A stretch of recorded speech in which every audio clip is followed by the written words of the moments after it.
வணக்கம். இந்த சீசன் சாமந்திக்குரிய சீசனுங்க. கிட்டத்தட்ட இனி வரக்கூடிய 6-7 மாதங்கள் தொடர்ந்து நமக்கு சாமந்தி பூக்கள் பூக்கக்கூடிய காலம். இந்த சீசனில் கூட நீங்கள் புதிய செடிகள் வாங்கி வைக்கலாம், அல்லது சிறிய கிளை கிடைத்தால் நீங்கள் பதியம் போடலாம். சின்ன சின்ன கிளைகள்லேயே வேர்கள் வளரக்கூடிய தன்மை இந்த சாமந்தி செடிக்கு இருக்குங்க. இப்போ நீங்கள் பார்க்குற செடி கிட்டத்தட்ட 2-3 வருடங்களாக எங்கள் வீட்டில் பூத்துட்ருக்கு. இதே செடியிலேருந்து நான் பல வருடங்களாக வீடியோ போட்டிருக்கேன், நீங்கள் பார்க்கலாம்.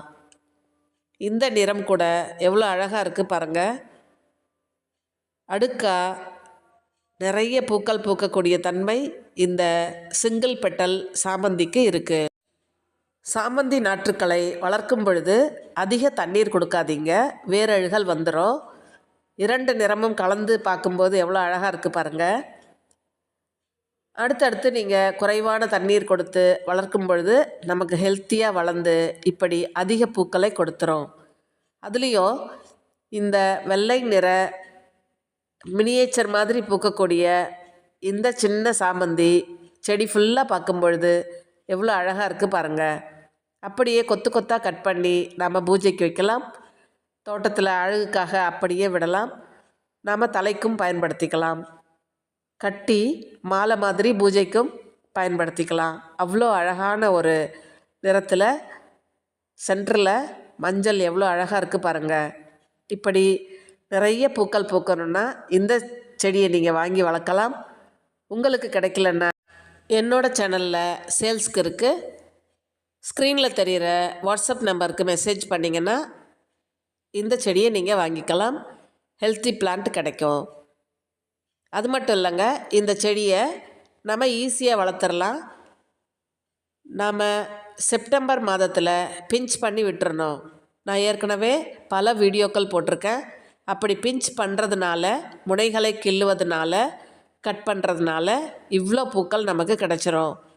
நீங்கள் ப்ளேலிஸ்ட்டில் செக் பண்ணிங்கன்னா நான் செப்டம்பர் அக்டோபர் மாதங்களில் இந்த செடியை கட் பண்ணி விடுறது எப்படின்னு போட்டிருப்பேன். அதன் பிறகு தாங்க நமக்கு இப்படி ஒரு பூக்கள் நிறைய கிடச்சிருது. இது தொடர்ந்து நாம் பராமரிப்பு இப்படி கொடுக்கும் பொழுது பூக்கள் அதிகம் கிடச்சிரும். பூக்க ஆரம்பித்த பிறகு நீங்கள் அதிக உரம் கொடுக்கணும்னு அவசியம் இல்லை. நம்ம தண்ணீர் ஸ்ப்ரே பண்ணால் போதுங்க. மண்ணுக்கு நீங்கள் தினமும் தண்ணீர் கொடுக்கணும், ஏன்னா வேர் அதிகமாக ஆகிடும். இப்படி வளர்ந்த பிறகு பூக்கிற நேரத்தில் நிறைய வேர் இருக்கும், அதனால நீங்கள் தினமும் தண்ணீர் கொடுத்துடணும். நேரடி வெயிலில் இருக்கிறதா இருந்தால் 2 நேரம் கூட நாம் தண்ணீர் கொடுக்கலாம். அப்படி கொடுக்கும் பொழுது நமக்கு இப்படி அழகான பூக்கள் கிடச்சிரும். பூத்திருக்கும்போது அதிக உரங்கள் எதுவும் மேலே தெளிக்கக்கூடாது, பூக்கள் கருக ஆரம்பிச்சிரும். அதனால் ப்ளைன் வாட்டர் மட்டும் நீங்கள் தெளிக்கலாம், போதும். நீங்கள் உரம் கொடுக்கறதுனா மண்ணுக்கு NPK ஃபெர்டிலைசர் கொடுக்கலாம், ஆனால் செடிக்கு தெளிக்கிறதுக்கு எந்த உரத்தையும் பயன்படுத்தாதீங்க. இப்போ நீங்கள் பார்க்குற மாதிரி ப்ளைன் வாட்டர் தெளித்தா போதுமானது. NPK ஃபெர்டிலைசரை 1 லிட்டர் தண்ணியில் 1 கிராம் கலந்து ஆல் 19ன்னு கேளுங்க.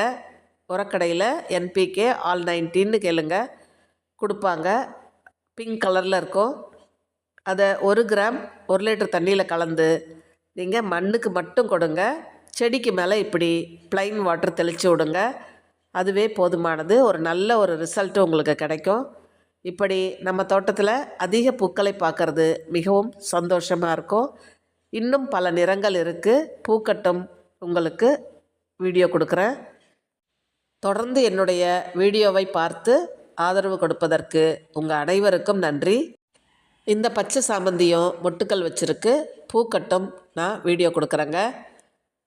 தேங்க்யூ ஃபார் வாட்சிங். என்னோடய சேனலை தொடர்ந்து பாருங்கள். தேங்க்யூ.